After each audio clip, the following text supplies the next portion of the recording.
السلام عليكم ورحمة الله وبركاته. الحمد لله رب العالمين. اللهم صل على محمد وعلى آل محمد كما صليت على إبراهيم وعلى آل إبراهيم إنك حميد مجيد. اللهم بارك على محمد وعلى آل محمد كما باركت على إبراهيم وعلى آل إبراهيم إنك حميد مجيد. அன்பார்ந்த இஸ்லாமிய சகோதர சகோதரிகளே, ஹிஜ்ரி வருடம் 1448 முஹர்ரம் மாதம் 18ஆம் திகதி புனித மஸ்ஜிது நபவியிலே இமாம் ஷேக் அலி இப்னு அப்துர் ரஹ்மான் அல் ஹுதைஃபி அவர்கள் ஈடேற்றத்துக்கான வழி மார்க்கம் பாதுகாக்கப்படுவதாகும் எனும் தலைப்பிலே உரையாற்றினார்கள். ஆரம்பமாக அல்லாஹ்வை புகழ்ந்து நபியின் மீது ஸலவாத்தும் சலாமும் கூறியவர்களாக வருகை தந்திருக்கக்கூடிய மக்களுக்கெல்லாம், அல்லாஹ்வின் நல்லடியார்களே, அல்லாஹ்வை அஞ்சி பயந்து நடந்து கொள்ளுங்கள். நன்மைகள் செய்வதனூடாகவும் பாவங்களை தவிர்ந்து கொள்வதனூடாகவும் அல்லாஹ்வை அஞ்சி பயந்து நடந்து கொள்ளுங்கள். வெற்றி அடைந்தவர்களெல்லாம் இறையச்சமுடைய முத்தகீன்கள் தான். உலகத்திலும் மறுமையிலும் நஷ்டமடைந்தவர்களெல்லாம் மனோ இச்சைக்கும் ஆசைக்கும் பாவத்துக்கும் அடிமையானவர்கள்தான் என்று தக்வாவை கொண்டு உபதேசம் செய்தவர்களாக சூரா அல் கசஸ் அதன் 50வது வசனத்தை உதாரணமாக நமக்கு எடுத்துரைத்தார்கள். நபியே, உமது அழைப்புக்கு அவர்கள் பதிலளிக்கவில்லை என்றால் ஃபஅலம், அறிந்து கொள்ளுங்கள், அன்னமா யத்தபிஊன அஹ்வாஅஹும், அவர்கள் அவர்களது மனோ இச்சையை பின்பற்றுகிறார்கள். வமன் அதல்லு மிம்மன் இத்தபஅ ஹவாஹு பிகைரி ஹுதம் மினல்லாஹ், அல்லாஹ்வுடைய நேர்வழியை அன்றி மனோ இச்சைக்கு கட்டுப்பட்டவர்கள், அவர்களை போன்று வழிகட்டவர்கள் யார் இருக்க முடியும்?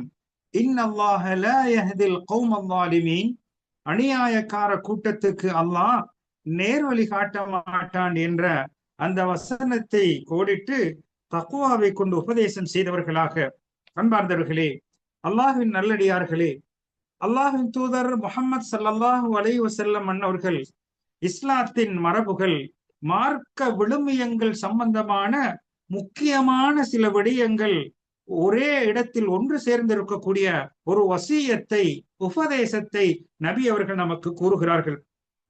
இப்னு அப்பாஸ் ரலியல்லாஹு அன்ஹுமா அவர்களுக்கு நபி அவர்கள் கூறுகிறார்கள், யா குலாம், சிறுவனே, இன்னி உஅல்லிமுக கலிமாத், உனக்கு சில வார்த்தைகளை நான் கற்றுத்தருகிறேன்.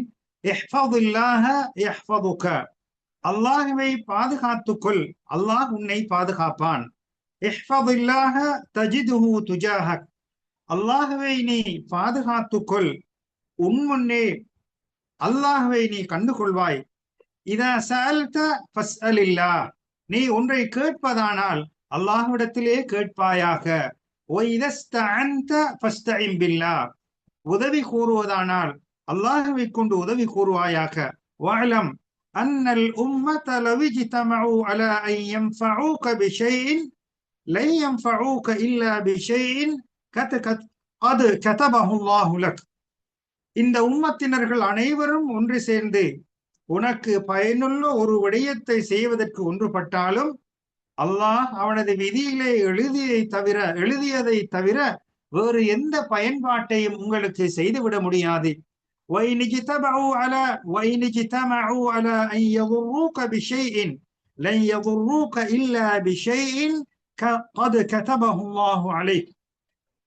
இந்த உம்மத்தினர்கள் அனைவரும் ஒன்று சேர்ந்து உங்களுக்கு ஏதாவது ஒரு தீங்கை செய்வதற்காக ஒன்றுபட்டாலும் அல்லாஹ் உங்களுக்கு பாதகமாக எழுதிய அந்த தீங்கை தவிர எந்த தீங்கையும் அவர்களால் ஏற்படுத்திவிட முடியாது. ருஃபிஅத்தில் அக்லாம் வஜஃபத்திஸ் ஸுஹுஃப், பேனைகள் உயர்த்தப்பட்டு விட்டன, ஏடுகள் உலர்ந்து விட்டது என்று நபி ஸல்லல்லாஹு அலைஹி வஸல்லம் அவர்கள் கூறக்கூடிய இந்த ஹதீஸ் திருமிதியிலே பதியப்பட்ட ஒரு செய்தியாக இருக்கிறது. அன்பார்ந்தவர்களே, இதே போன்ற இன்னும் ஒரு அறிவிப்பை பற்றி இப்னு அப்பாஸ் ரலியல்லாஹு அன்ஹு அவர்கள் அறிவிக்கிறார்கள். அதாவது அதே போன்ற சில வார்த்தைகள் சில வித்தியாசங்களை கொண்ட வார்த்தைகளாக அமைந்திருக்கிறது. இஹ்ஃபதுல்லாஹ தஜிதுஹு அமாமக், அல்லாஹ்வை நீ பாதுகாத்துக்கொள், அல்லாஹ் உன்முன்னே அல்லாஹ்வை நீ உன்முன்னே கண்டுகொள்வாய். தாரஃப் இலல்லாஹி ஃபிர் ரஹா யஅரிஃப்க ஃபிஷித்தா. நீ ஆரோக்கியமாக செழிப்பாக வசதி வாய்ப்புடன் இருக்கும்போது அல்லாஹ்வை நீ அறிந்து கொள். நீ துன்பத்தில் துயரத்தில் கஷ்டத்தில் இருக்கின்ற போது அல்லாஹ்வை நீ அறிந்து கொள்வாய். அதே போன்று வஅலம் அன்னமா அக்தாக லம் யகுன் லியுஸீபக். அதாவது உனக்கு ஏதாவது ஒன்று தப்பி போய் விட்டதென்றால் அது உனக்கு விதிக்கப்படவில்லை என்பதை நீ அறிந்து கொள். அதே நேரத்திலே வமா அஸாபக லம் யகுன் லியுக்திஅக. உனக்கு ஏதாவது அடைவுகள் அடைந்து கொண்டால் அது உன்னை விட்டும் தப்பி போக மாட்டாது என்பதை நீ அறிந்து கொள். வஅலம் அறிந்து கொள் அன்னன் நஸ்ர மஅஸ் ஸப்ர். உதவி என்பது பொறுமையுடன் இருக்கிறது. வ அன்னல் ஃபரஜ மஅல் கர்ப். விமோசனம் விடுதலை என்பது துன்பத்துடன் இருக்கிறது. வ அன்ன மஅல் உஸ்ரி யுஸ்ரா. இலகு என்பது கஷ்டத்துடன் இருக்கின்றது என்று நபி ஸல்லல்லாஹு அலைஹி வஸல்லம் அவர்கள் உபதேசம் செய்கிறார்கள். அன்பார்ந்தவர்களே, இந்த உபதேசம் என்பது, இந்த அறிவுரை என்பது பல நன்மைகளை பொதிந்ததாக இருப்பதை நாம் காணலாம். எத்தனையோ கெடுதிகளையும் வெறுக்கப்பட்ட விடயங்களையும் எச்சரிக்கை செய்கிறது. அல்லாஹ்வை பாதுகாத்துக்கொள், அல்லாஹ் உன்னை பாதுகாப்பான் என்பதன் விளக்கத்தை பற்றி கூறுகின்ற போது அல்லாஹுடைய கட்டளைகளை ஏவல்களை நீ முறையாக பின்பற்றி நடந்து கொள். அதை நீ வீணடித்து விடாதே, அதிலே பொடுபோக்கு செய்து விடாதே, ஏனோ தானோ என்று இருந்து விடாதே. அல்லாஹுடைய கட்டளை என்று வந்துவிட்டால் அதனை மகிமைப்படுத்தி வழிபடுவாயாக. அல்லாஹ் ஒன்றை தடுத்து விட்டால், ஹராமாக்கி விட்டால் அவைகளை தவிர்த்து கொள்வதனூடாக நீ மார்க்கத்தை பாதுகாப்பாயாக. எந்த சந்தர்ப்பத்திலும் அந்த தடுக்கப்பட்ட ஹராமான விடயங்கள் பக்கம் நெருங்கி விடாதே, அதனை விட்டும் தூரமாக இரு என்று நபி அவர்கள் கூறுகிறார்கள். அல்லாஹ்வை பாதுகார் என்றால் அல்லாஹுடைய மார்க்க விழுமியங்களையும் அவனுடைய கட்டளைகளையும் நாம் முறையாக எடுத்து நடக்க வேண்டும். அவனுடைய தடைகளை, ஹராமாக்கியவைகளை தவிர்த்து கொள்ள வேண்டும். அதிலே பொடுபோக்கு செய்து விடாமல் ஏனோ தானோ என்று இருந்து விடக்கூடாது. அவ்வாறு நாம் முறையாக இருப்போமானால் அல்லாஹ் எமக்கு பாதுகாவலனாக இருப்பான். அன்பார்ந்தவர்களே, இந்த அல்லாஹ்வுடைய கட்டளைகளை எடுத்து அவனுடைய விலக்கல்களை தவிர்த்து மார்க்கத்தை பாதுகாத்தால் அதற்குரிய கூலி என்ன என்பதை பற்றி நபி ஸல்லல்லாஹு அலைஹி வஸல்லம் அவர்கள் கூறும்போது கூறுகிறார்கள். எவன் மார்க்க விழுமியங்களை பின்பற்றி அதனுடைய வரைமுறைகளை தாண்டாமல் நடக்கிறானோ அல்லாஹ் அந்த முஸ்லிமை பாதுகாப்பான். முதலாவதாக அவனது மார்க்கத்தை பாதுகாப்பான். அவனுடைய கடமைகளிலே பாதுகாப்பரனாக இருக்கக்கூடிய அந்த மார்க்கத்தை அல்லாஹ் பாதுகாப்பான். இரண்டாவதாக அவன் வாழக்கூடிய இந்த உலகத்தை அவனுக்காக பொருத்தமானதாக ஆக்கி கொடுப்பான். உலகத்திலே ஃபித்னாக்களை விட்டும் அவனை பாதுகாப்பான். மூன்றாவது, அவன் இறுதி இலக்காக பயணிக்கக்கூடிய மறுமை சுவர்க்கம், அந்த விடயத்திலும் அல்லாஹ் அந்த அடியானை பாதுகாப்பான். அதே போன்று உலகத்திலே வாழுகின்ற போது உலகம் சார்ந்த நலன்கள், உலகம் சார்ந்த அவன் அறியாத எத்தனையோ பல நலன்களை அவனுக்காக அல்லாஹ் பாதுகாத்து கொடுப்பான். அது மாத்திரமல்ல, அவனுடைய மரணத்துக்கு பின்னால் அவனுடைய சந்ததியினரையும் அல்லாஹ் பாதுகாப்பான் என்று நபி அவர்கள் கூறுகிறார்கள். மார்க்க வரைமுறைகளை பேணி பாதுகாப்புடன் நடக்கின்ற போது மார்க்கம் பாதுகாக்கப்படுகிறது. அவனுடைய உலகம் சார்ந்த நன்மைகள் பாதுகாக்கப்படுகிறது. இறுதி இலக்கான மறுமை சுவர்க்கம் அவனுக்கு பாதுகாப்பாக கொடுக்கப்படுகிறது. உலகம் சார்ந்த அவன் அறியாத எத்தனையோ நலன்கள் பாதுகாக்கப்படுகிறது.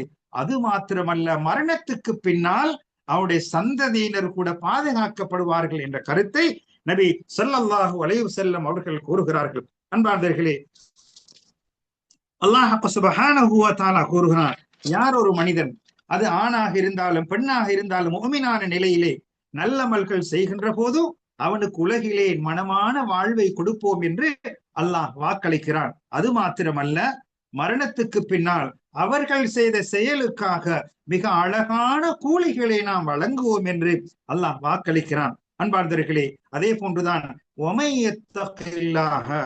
யார் அல்லாஹ்வை அஞ்சி பயந்து நடக்கிறார்களோ யஜ்அல் லஹு மக்ரஜா, அவர்களுக்கிடத்திலே உள்ள துன்பங்கள், துயரங்கள், கஷ்டங்கள் இவைகளிலிருந்து வெளியேறுவதற்கான விமோசனங்களை, வழிவகைகளை நாம் ஆக்குவோம். அது மாத்திரமல்ல, அல்லாஹ்வை அஞ்சக்கூடியவனுக்கு இக்கட்டான நிலையிலிருந்து வெளியேறுவதற்கான வழியையும்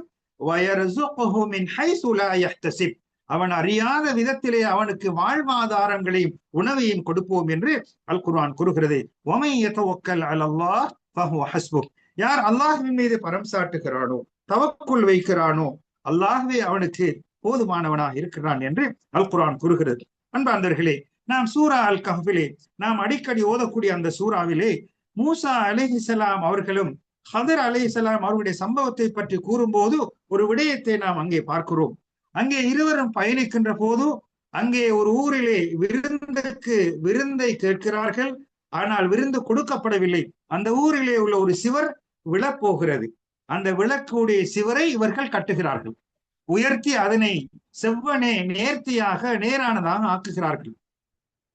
மூசா அலைஹிஸ்ஸலாம் அவர்கள் விருந்தளிக்காத அந்த மக்களுக்கு ஏன் நீங்கள் இவ்வாறு உதவி செய்ய வேண்டும் என்று காரணம் கேட்ட போது ஹதர் அலைஹிஸ்ஸலாம் அவர்கள் மூசா அலைஹிஸ்ஸலாம் அவர்களுக்கு பதிலளித்த சம்பவத்தை சூரா அல் கஹஃப் 82வது வசனத்திலே நாம் காணலாம். இவ்வாறு அல்லாஹ் கூறுகிறான். அதாவது அம்மல் ஜிதாரு, அந்த விழுவதற்கு எத்தனித்த அந்த சிவர் அந்த மதீனாவிலே 2 அனாதைகளுக்கு சொந்தமான ஒரு சிவர், அதாவது 2 அனாதைகளுக்கு சொந்தமான ஒரு விடயம்.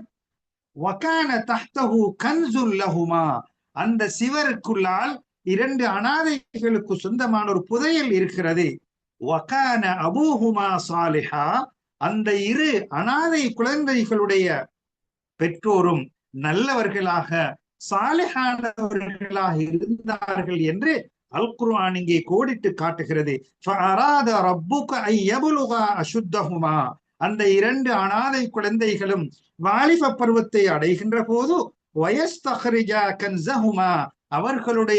அவர்களுக்கு சொந்தமான 2 புதையல்களையும் எடுத்துக்கொள்ள வேண்டும் என்பதற்காக ரஹ்மத்தம் மிர் ரப்பிக், உனது ரப்புடைய அருளின் மூலமாக 2 அனாதைகளுக்கு சொந்தமான 2 புதையல்களையும் அவர்கள் வாலிப பருவத்தை அடைகின்ற போது எடுத்துக்கொள்ள வேண்டும் என்பதற்காகத்தான் இந்த சிவரை நான் நேர்த்தியாக கட்டுகிறேன் என்று கூறிவிட்டு கூறினார்கள்.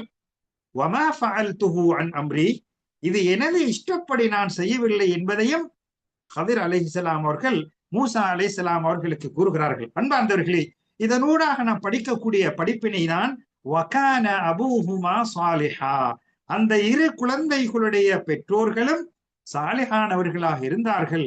இதன் காரணமாக அந்த பெற்றோருடைய மரணத்துக்கு பின்னால் கூட அவர்களுடைய புதையல் அவர்களுடைய குழந்தைகளுக்கு போய் சேர வேண்டும் என்பதை அல்லாஹ் அங்கே பாதுகாப்பு வழங்குகிறான் என்பதை இந்த குர்ஆன் வசனம் கூறுகிறது. அன்பார்ந்தவர்களே, அதே போன்றுதான், அதாவது பெற்றோர்கள் தனது குழந்தைகள், அதாவது வலுவிழந்த வாலிபமற்ற, அதாவது பலவீனவர்களாக இருக்கக்கூடிய குழந்தைகளை விட்டு சென்றால் அந்த குழந்தைகளுடைய சொத்துக்களை நிர்வாகம் செய்யக்கூடியவர்களுக்கு அல்லாஹ் கட்டளையிடுகிறான், அல்லாஹ்வை அஞ்சு கொள்ளுங்கள், தெளிவான வார்த்தையை கூறுங்கள் என்று அல்லாஹ்வை பயந்து கொள்ளுமாறு அல்லாஹ் எச்சரிக்கை செய்கிறான். அன்பார்ந்தவர்களே, இந்த விளக்கத்துக்கு சில அறிஞர்கள் விளக்கம் கூறும் போது சில அறிஞர்கள் கூறுவார்கள், எனவே நான் எனது தொழுகையை அதிகப்படுத்திக் கொள்வேன், நான் அதிகமாக தொழுவேன், காரணம் எனது மரணத்துக்கு பின்னால் எனது குழந்தைகள் பாதுகாக்கப்பட வேண்டும் என்பதற்காக நான் தொழுகையை அதிகப்படுத்துவேன் என்று சில முன்னோர்கள் கூறியதாக வரலாறு கூறுகிறது.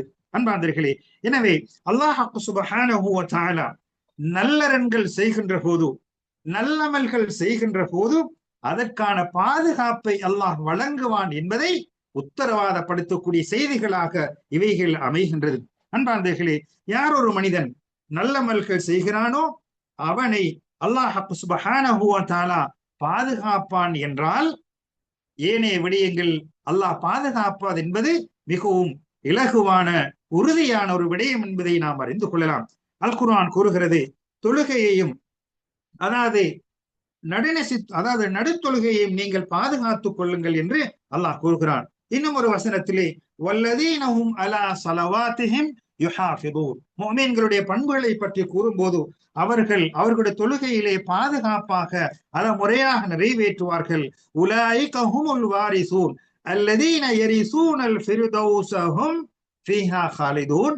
அந்த தொழுகையை பேணி பாதுகாத்ததற்காக அனந்தரமாக வராகத்தாக சன்மானமாக சுவர்க்கத்தை, ஃபிர்தௌஸ் என்ற சுவர்க்கத்தை அவர்கள் பெற்றுக்கொண்டு நிரந்தரமாக அதிலே இருப்பார்கள் என்று அல்லாஹ் வாக்களிக்கக்கூடிய செய்தியை சூரா அல் முஃமினூன் 9வது 10வது 11வது வசனங்கள் நமக்கு உறுதிப்படுத்தக்கூடிய செய்தியை காணலாம்.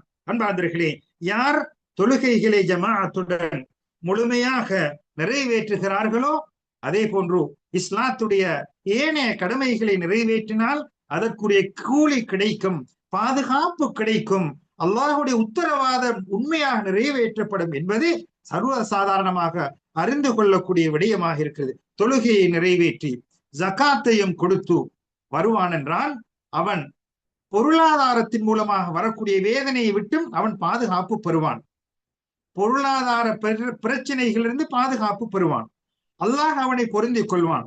அதே போன்று நோன்பையும் நோற்று ஹஜ்ஜையும் செய்து ஏகத்துவத்தை முறையாக நிறைவேற்றி ஏனைய இஸ்லாத்துடைய கடமைகளை நிறைவேற்றினால் அவனுடைய பாதுகாப்பு என்பது அல்லாஹ்வின் மூலமாக உறுதிப்படுத்தப்படும். நிச்சயமாக எல்லா விதத்திலும் அவனுக்கு பாதுகாப்பு கிடைக்கும் என்பதை நாம் புரிந்து கொள்ளலாம். அன்பார்ந்தவர்களே, அல்லாஹ் சுப்ஹானஹு வ தஆலா முஃமின்களுக்கு கட்டளையிடும் போது கூறுகிறான், குல் முஃமினீன், முஃமின்களுக்கு நீங்கள் கூறுங்கள், அவர்களுடைய பார்வைகளை தாழ்த்தி கொள்ளட்டும், அவர்களுடைய மர்மஸ்தானங்களை பாதுகாத்துக் கொள்ளட்டும், அதுதான் அவர்களுக்கு மிகவும் பரிசுத்தமானதாக இருக்கும். அவர்கள் செய்யக்கூடிய ஒவ்வொன்றையும் அல்லாஹ் அறிந்தவனாக இருக்கிறான். அதே போன்று முஃமினான பெண்களுக்கு நீங்கள் கட்டளையிடுங்கள், அவர்களுடைய பார்வைகளை தாழ்த்தி கொள்ளட்டும், அவர்களுடைய மர்மஸ்தானத்தையும் பாதுகாத்துக் கொள்ளட்டும் என்று அல்லாஹுடைய கட்டளை வருகிறது. எனவே எங்கே பார்வைகள் பாதுகாக்கப்படுமோ அங்கே பார்வைகளை நாம் நேர்த்தியாக ஆக்கிக் கொள்ள வேண்டும், மர்மஸ்தானங்களை பாதுகாத்துக் கொள்ள வேண்டும். அவ்வாறு பாதுகாக்கப்படும் போது அல்லாஹுடைய கூலியும் பாதுகாப்பும் நிச்சயம் என்பதை புரிந்து கொள்ளலாம். அதே போன்று அல்லாஹ் பெண்களுக்கு, முஃமினான பெண்களுக்கு குறிப்பிடுகின்ற போது வலா தபர்ரஜ்ன தபர்ருஜல் ஜாஹிலிய்யத்துல் ஊலா, முன்னைய ஜாஹிலியா கால அந்த அவர்கள் வெளிப்பட்டது போன்று உங்களை நீங்கள் வெளிப்படுத்திக் கொள்ள வேண்டாம். அதாவது ஹிஜாபை பேணுங்கள், உங்களுடைய மறைவாக இருக்க வேண்டும் என்பதை பேணிக் கொள்ளுங்கள், தொழுகையும் நிலைநாட்டுங்கள், ஜகாத்தையும் கொடுத்து வாருங்கள், அல்லாஹுக்கும் ரசூலுக்கும் கட்டுப்படுங்கள் என்று அல்லாஹ் சூரத்துல் அஹ்ஸாப் 33வது வசனத்திலே கட்டளையிடுகிறான். எனவே எவன் ஒரு மனிதன் தனது மர்மஸ்தானத்தையும் ஏனைய உடல் உறுப்புகளையும் பாதுகாக்கிறானோ அவனுக்கு அல்லாஹ்வுடைய பாதுகாப்பு என்பது ஏனைய உறுப்புகளை பாதுகாப்பது என்பதும் இலகுவானதாக அமையும்.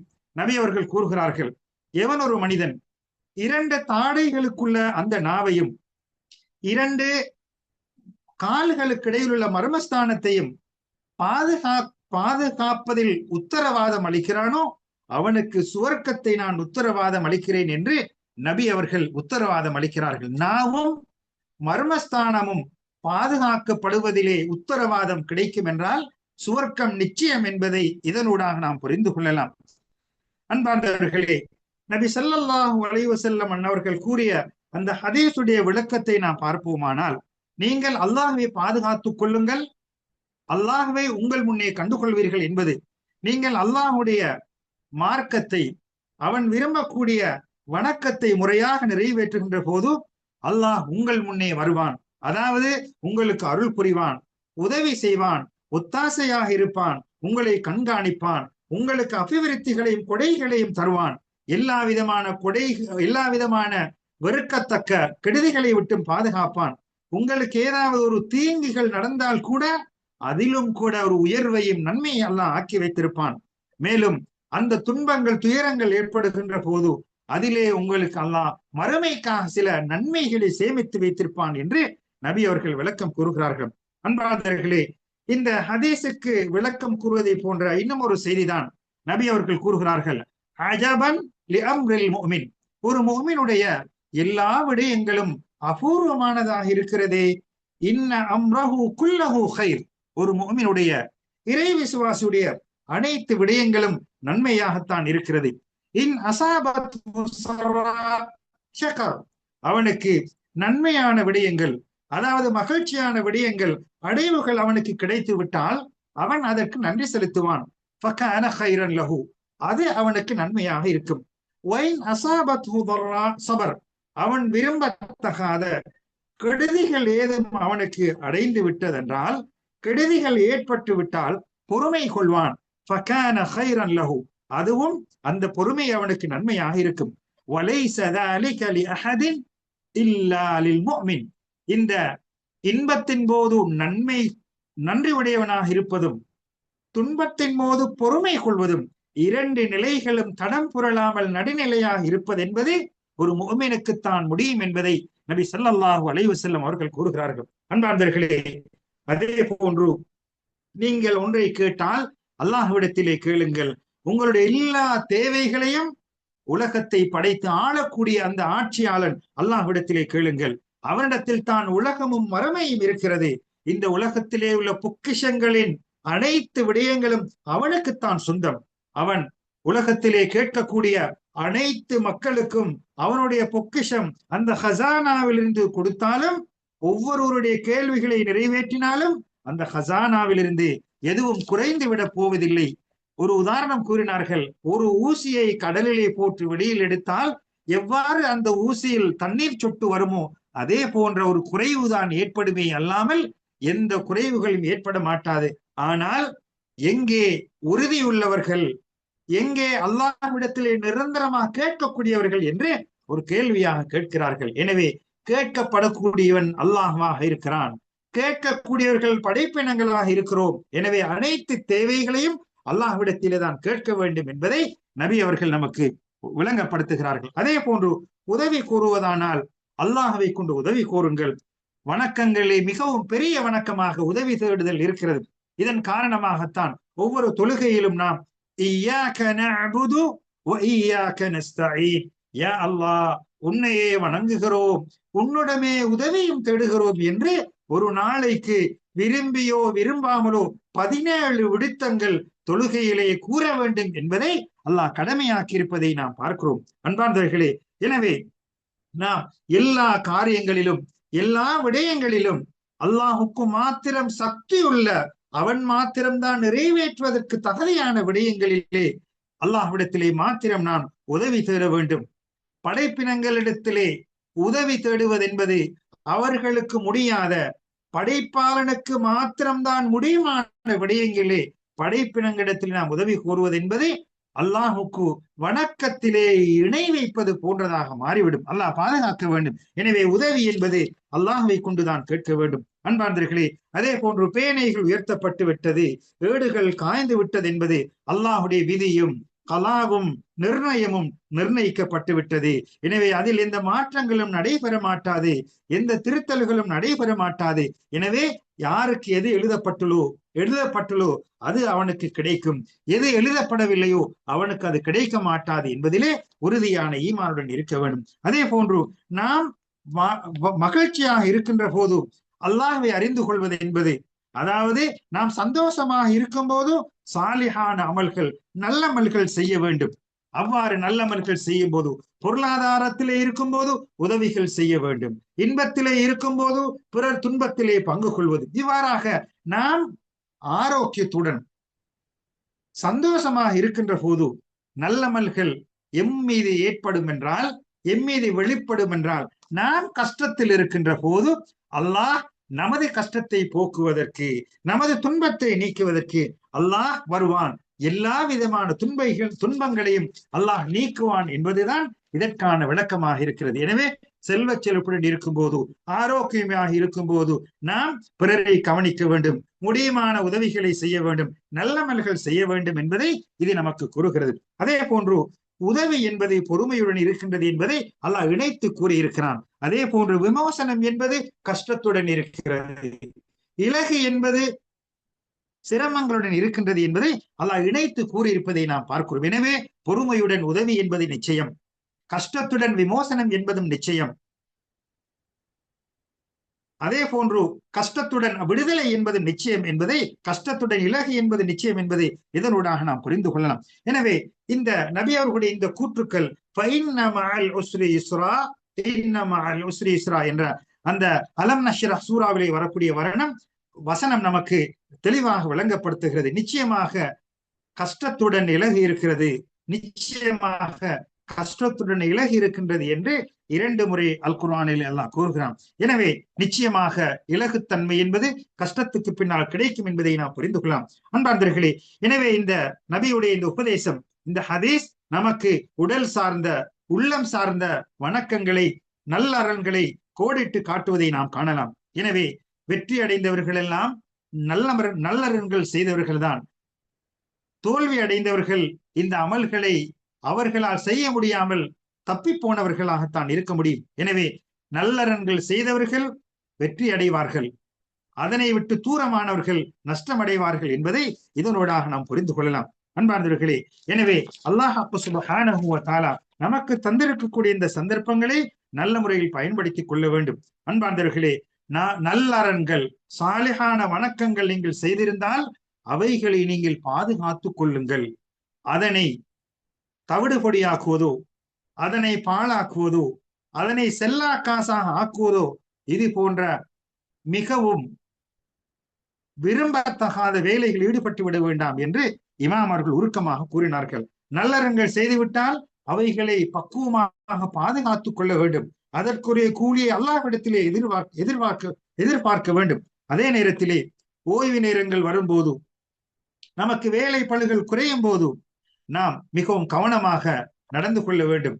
அந்த ஓய்வு நேரங்களிலே நம்மை நாம் ஏமாற்றிக் கொண்டு நல்லறன்களை மறந்து நாம் பொடுபோக்காக உலகத்திலே நாம் ஆழ்ந்து விடக்கூடாது, மூழ்கி விடக்கூடாது, ஏமாந்து விடக்கூடாது. உலகம் என்பது அற்பமானது, மிகவும் சொற்பமானது, நிரந்தரமற்றது. மறுமை என்பதுதான் நிச்சயமாக நிரந்தரமானது. ஒன்று நிரந்தரமான சுவர்க்கமாக இருக்கும், இல்லையே அல்லாஹ் பாதுகாக்க வேண்டும், நரகமாக இருக்கும். எனவே நமக்கு நிரந்தரமாக இருக்கக்கூடிய அந்த வீடு சுவர்க்கமாக இருக்க வேண்டும், ஜன்னாவாக இருக்க வேண்டும் என்பதற்காக நமது நல்லறன்களை மிகவும் கவனமாக கரிசனையுடன் பாதுகாத்துக் கொள்ளக்கூடிய விடயங்களிலே நாம் ஈடுபட வேண்டும். அவைகளை பாழாக்கக்கூடிய விடயங்களில் ஈடுபட்டு விடக்கூடாது.